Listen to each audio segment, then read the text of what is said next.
Katika muhula wa kwanza wa awamu ya 6 tulikuja na falsafa ya R4 ili kuliunganisha taifa. Serikali ilionyesha utayari wakati wote kuleta maridhiano ili kwa pamoja tuweze kujenga na kulitunza taifa letu. Serikali ilinyoosha mkono na kuwavuta na kuwakaribisha vyama vya siasa, vyama vya kijamii, sekta binafsi na hata jumuiya za kimataifa ili kwa pamoja tuijenge Tanzania. Waheshimiwa wabunge, mkono huo wa urahimu ulileta matumaini kwa nchi.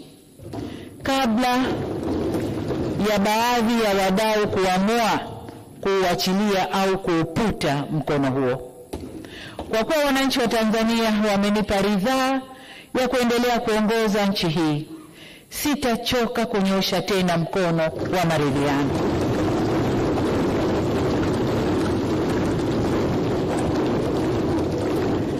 Ni matumaini yangu kuwa wadau wa kisiasa wataupokea kwa dhati mkono wa maelewano ili kwa pamoja tujenge mazingira mwafaka kwa maendeleo ya taifa letu.